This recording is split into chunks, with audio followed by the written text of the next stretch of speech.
नमस्कार। मैं वीके शास्त्री अपने चैनल के माध्यम से आप सभी दर्शकों का बहुत बहुत स्वागत करता हूं।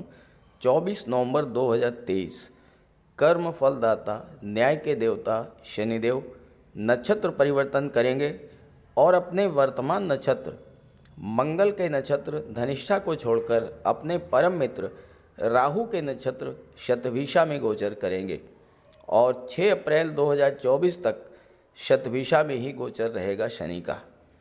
यानी लगभग 4.5 माह तक शनि का गोचर शतभिषा में होगा।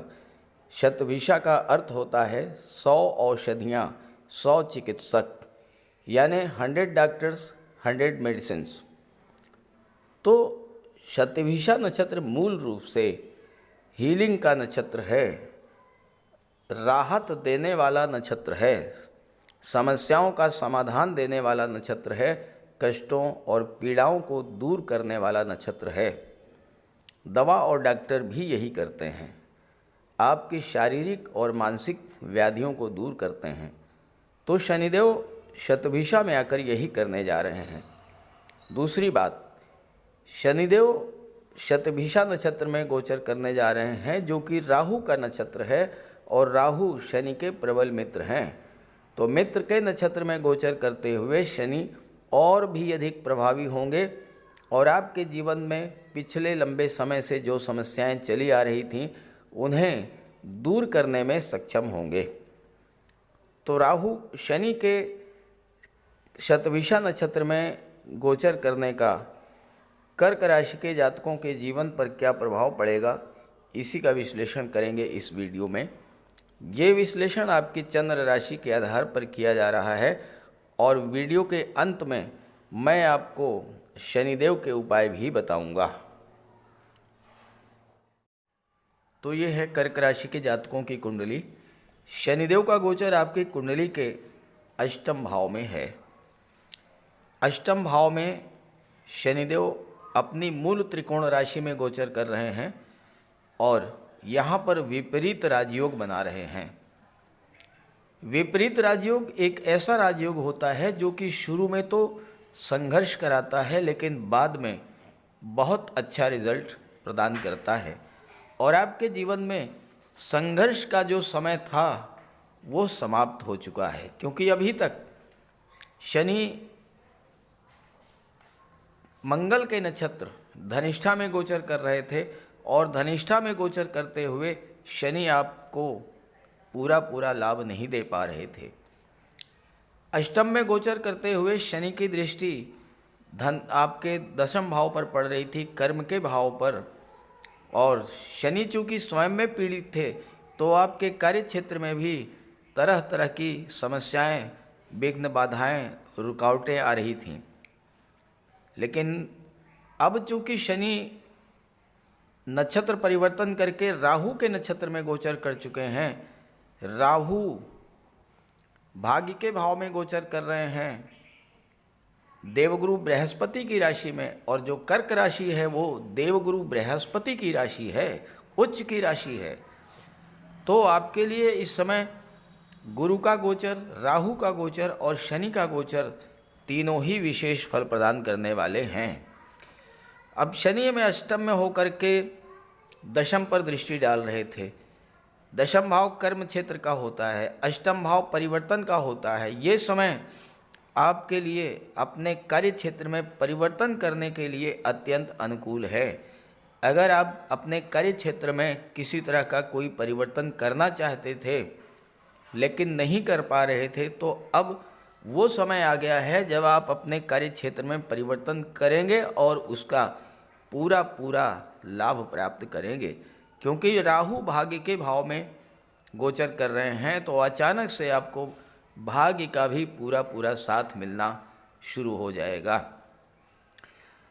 अष्टम भाव में शनि कारक होते हैं और यहाँ पर राजयोग बना रहे हैं। अष्टम भाव कष्टों का, पीड़ाओं का, दुखों का होता है। यहाँ पर शनि जब विपरीत राजयोग बनाएंगे 24 नवंबर से 6 अप्रैल के बीच, वो समय होगा जब आपको अपने पिछले समय की जो परेशानियां चली आ रही थीं उनसे राहत मिलने का योग बनेगा।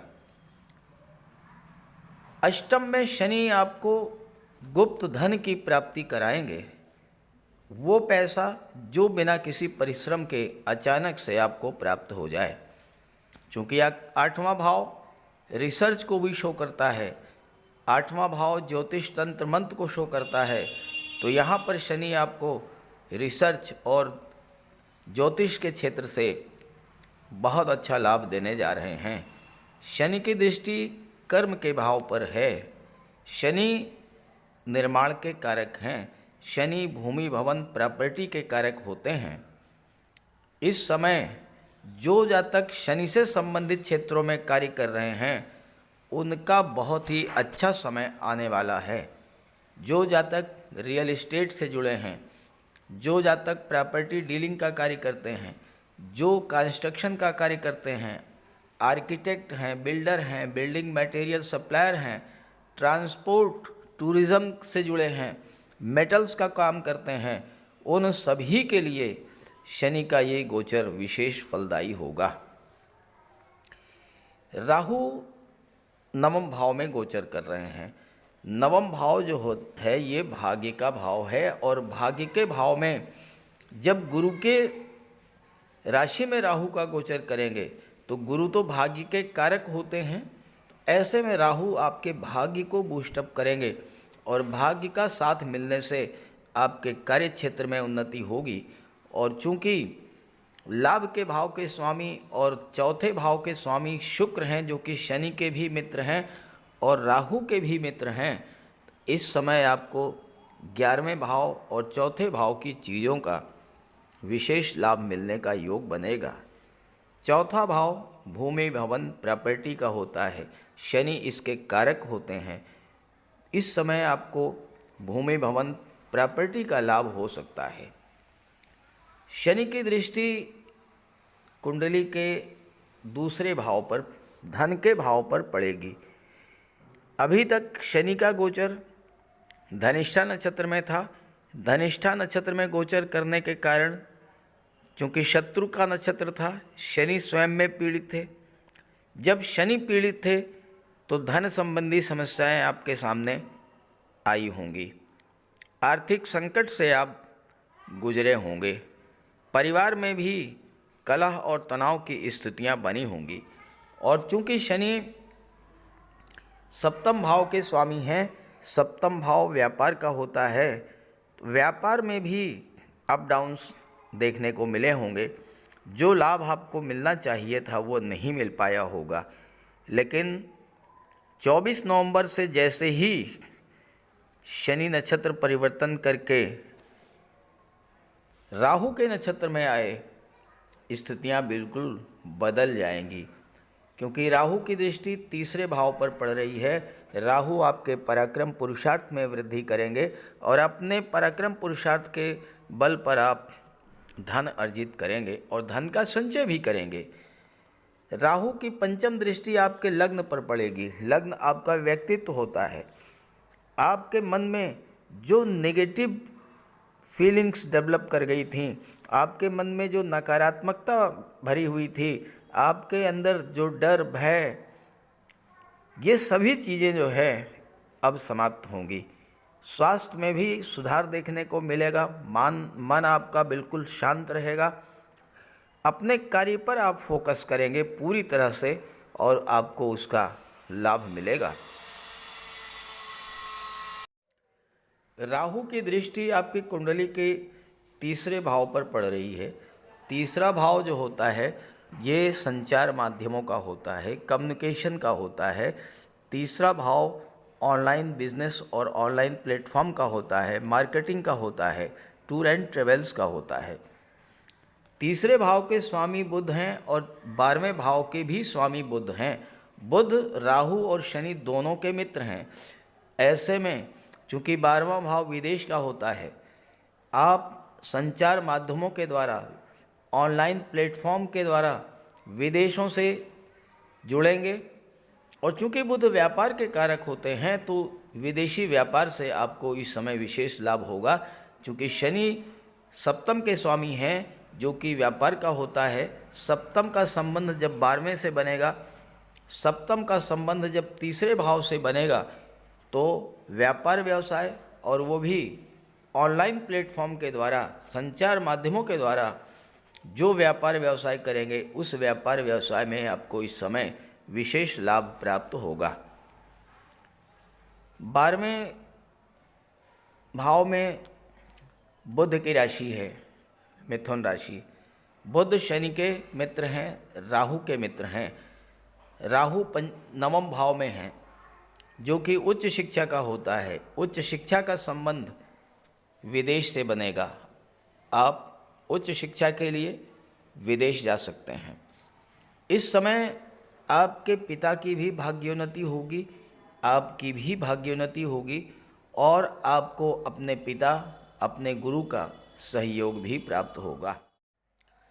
शनि की दृष्टि धन के भाव पर, राहु की दृष्टि लग्न पर। लग्न आपका व्यक्तित्व, आपकी सोच को प्रदर्शित करता है। राहु आपके अंदर एक ऐसी सोच डेवलप करेंगे जिससे आप ज़्यादा से ज़्यादा धन संचित करने की ओर प्रवृत्त होंगे।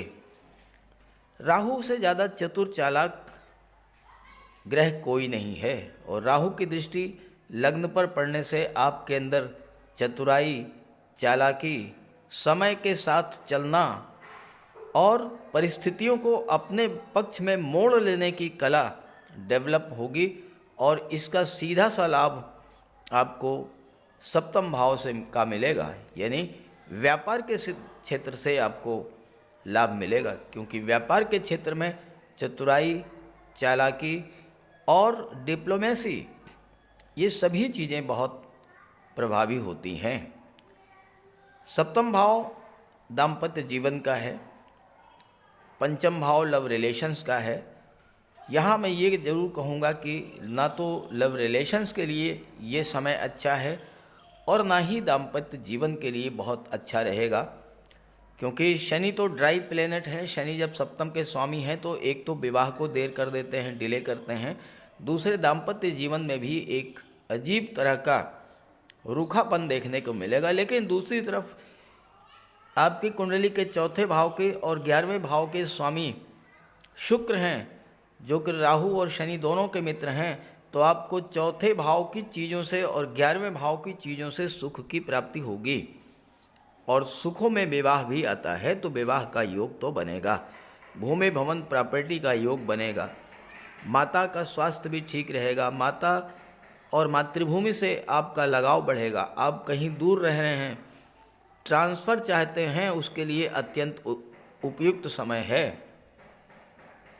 चूँकि राहु की दृष्टि तीसरे भाव पर पड़ेगी। तीसरा भाव यात्राओं का होता है, 9वां भाव तीर्थ यात्राओं का, बड़ी यात्राओं का होता है। तो अगर आप ट्रांसफ़र चाहते हैं तो ट्रांसफ़र के लिए भी ये अनुकूल समय है। अगर आप प्रयास करते हैं तो आपके ट्रांसफ़र के भी योग बनेंगे। जहाँ तक शिक्षा, प्रतियोगिता, नौकरी, इसकी बात करें तो पंचम के स्वामी मंगल है और दशम के भी स्वामी मंगल हैं। और अगर आपकी जन्म कुंडली में मंगल अच्छे हुए, मजबूत स्थिति में हुए, तो छात्रों के लिए रोज़गार मिलने का, कैरियर बनाने का भी ये बहुत अनुकूल समय रहेगा। तो इस तरह से कर्क राशि के जातकों के लिए शनि का नक्षत्र परिवर्तन विशेष फलदायी तो है, लेकिन एक बात का आपको ध्यान रखना है कि शनि अष्टम में बैठे हैं, और जब शनि लग्न से अष्टम में होते हैं तो ढैया की शुरुआत हो जाती है। तो कर्क राशि के जातकों के जीवन में ढैया भी प्रभावी है, और इसलिए आपको विशेष रूप से धर्म, अध्यात्म से जुड़ना होगा। अपने घर पर कोई धार्मिक मांगलिक आयोजन, पूजा पाठ कराएं। और चूँकि 9वें भाव में राहु बैठे हैं तो धार्मिक यात्रा, तीर्थ यात्रा पर जरूर जाएं। और अगर आप एक बार भी आपने गंगा स्नान कर लिया तो राहु का विशेष फल आपको प्राप्त होगा। चूँकि आपके जीवन में ढैया प्रभावी है तो शनिदेव का उपाय अवश्य कीजिएगा। बात करते हैं उपायों पर। ज्योतिष शास्त्र में कहा गया है कि शनि जिस पर प्रसन्न होते हैं, यानी जिसका शनि ग्रह मजबूत स्थिति में होता है, तो शनिदेव रंक से राजा बना देते हैं। और शनि अगर कमज़ोर हुए, खराब हुए, तो राजा भी रंक हो जाता है। शनि के मजबूत होने से लोहा, मशीनरी, कारखाने से जुड़े व्यापार में तरक्की होती है, कोर्ट केस में विजय मिलती है, कार्यों में सफलता प्राप्त होती है, सांसारिक समस्याओं से मुक्ति मिलती है। और शनि को न्याय का प्रतीक माना गया है। यदि शनिदेव मजबूत हैं तो आपके साथ अन्याय नहीं होता। जब शनि खराब होते हैं तो बड़े से बड़े कष्ट झेलने पड़ते हैं। तो बात करते हैं शनि के उपायों के बारे में। ऐसा कोई भी कार्य ना करें जो कि शनि को पसंद नहीं है। शनिदेव को इलीगल कार्य पसंद नहीं है। झूठ, फरेब, छल, कपट, धोखाधड़ी, बेईमानी, ये सब शनिदेव को पसंद नहीं है। शनिदेव को परिश्रम, अनुशासन और व्यवस्था पसंद है, तो ऐसे कार्य कीजिए। गरीबों की मदद कीजिए, बुजुर्गों, दिव्यांगों को भोजन दीजिए, वस्त्र का दान कीजिए, किसी ओल्ड एज होम में जाकर के, किसी अनाथालय में जाकर के दान पुण्य का कार्य कीजिए, तो इससे शनि को बल मिलेगा। अगर आपका शनि कमज़ोर है तो आपको कम से कम 19 शनिवार व्रत रखना चाहिए। और इसके साथ साथ शनिवार के दिन एक कटोरी में सरसों का तेल लेकर उसमें अपना चेहरा देखिए और उस तेल को किसी को दान कर दीजिए। इसके अलावा शनिवार के दिन एक पात्र में जल, दूध, चीनी, काला तिल और गंगा जल ये रख लीजिए। इसके बाद पश्चिम दिशा की ओर मुँह करके पीपल के वृक्ष को अर्पित कर दें। इससे भी शनि को बल मिलता है। शनिवार के दिन उड़द से बनी पंजीरी, पकौड़ी, चीला, बड़ा ये सब खाना चाहिए। सरसों के तेल में बने भोज्य पदार्थ ग्रहण करना चाहिए। इससे शनि ग्रह को ताकत मिलती है। केले का भी आप सेवन कर सकते हैं। और शनिवार के दिन कंबल, जूता, चप्पल, लोहा, काले कपड़े और नारियल जटा वाला ये भी आप दान कर सकते हैं। सरसों का तेल का दान कर सकते हैं। और अगर शनि कमज़ोर है तो आपको नीलम धारण करना चाहिए, लेकिन इसके लिए किसी आप योग्य ज्योतिषी की मदद ले लें। तो ये सब उपाय आप करेंगे तो आपको बहुत बड़ा लाभ मिलेगा। नमस्कार।